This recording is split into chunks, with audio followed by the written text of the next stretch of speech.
Hello everyone from Tony the Scarred Ghost. Today I want to talk with you about a game that I just tried thanks to my friend Dario of Cyber Machine Studios that advised it to me. And this game is called Rock Life, the Rock Simulator. And as you can imagine, it is a rock simulator. So basically, the purpose of the game is being a rock and you enter in this space, in this like green field, and in front of you, you have a rock. And you can't move, you can't do anything. Input is totally useless because you are a rock yourself. So the only thing you can do is looking at the rock that is in front of you. Um, this is quite interesting, because it's super relaxing. You can listen to the birds chirping in the background. You can enjoy yourself. You don't risk having motion sickness. You don't risk getting tired. You can play this game when you want, for how long you want. Just relax because you're a rock, and that's a bit what we always dream to be. I like to be a rock. I would like to be in the real life a rock, so I wouldn't have to work to do all this boring stuff. I will just stay there relaxing, and that's it. And this game gives you that sensation of being a rock. So there are also some extra features in it. So you can change the rock that you see in front of you with a menu that you click there, usually on your left. And then there is another button in that menu that lets you change the environment. So you can, with the first button, become first like a rock that is more flat, a rock that is more red, a rock that is more big, a rock that is more small. There is some assortments of rock, and instead the environment is only one other environment. So there are two environments. The first is the green field in CGI, and the second one is this relaxing, let's say, garden, Zen garden, captured with photogrammetry. I have to say that the Zen garden is more relaxing. The rock fits better. As a rock, I felt there much better. It's more rocky as an experience. So I prefer the Zen garden a lot. Um, so I have to say that this game is super inclusive and cross-platform because it runs both in VR and flat screen PC, so as a pancake game. And the two versions are similar. Also, in the flat screen, you see a rock and you are a rock. The difference is that when you are in VR, there is a sense of presence. So you really feel to be a rock. You feel rocky there. You can just rotate your head. You can't move. There are controllers, but you can't do anything with them. So you have more the rock experience. While on the flat screen, you feel like more watching a rock. So VR shows his true power in this rock game. And then there is anyway an advantage in flat screen because there is a feature that is still not implemented in the VR game is that there is multiplayer. So there are some lobbies, you can select the lobby you want to enter.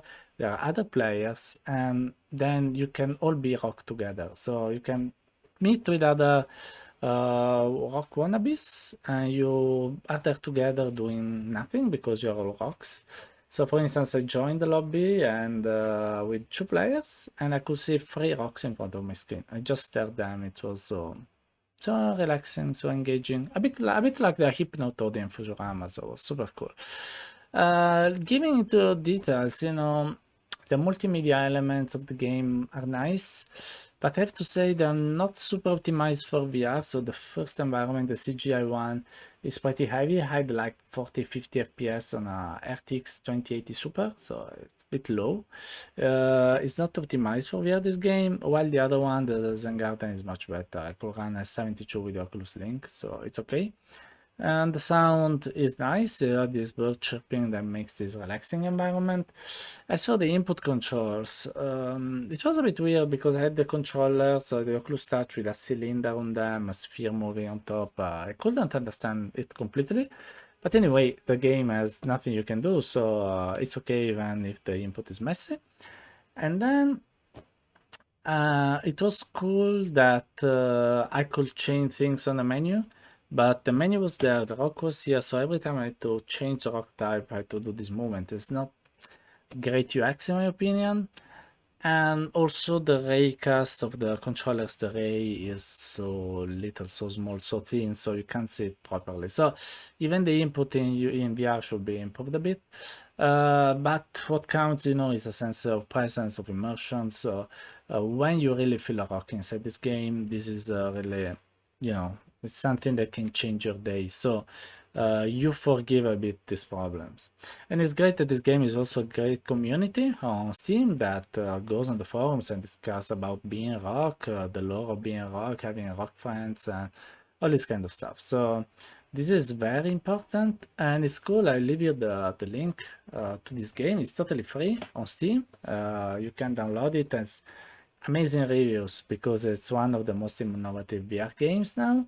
I think we are probably at the same level of Alex for innovations. If they fix these 2-3 problems with interactions, input, and frame rate, I think we have our second killer app for VR, or maybe the third, after Beat Saber and after Half-Life Alyx. I think that the Rock Simulator is what really the VR community was asking for. As I said, there are some little problems, but consider this is a free game, so you can have this kind of rock experience for free. And maybe this can lead also to help the mainstream adoption of VR. And I really hope that they optimize it so they can port it also on the Oculus Quest 2, and so have even more, adoption for the rock game. I play with VR since 8 years, and it's the first time I'll be able to be a rock, and I think really it's a moving experience. Uh, so I will totally advise you to get this game and try it. So now for the last 5 seconds before leaving you and greet you for the end of this video, I want to be totally a rock with you.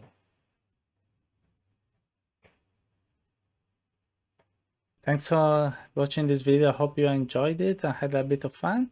And if this is the case, please like and subscribe. So I wish you a great day in VR. Bye bye.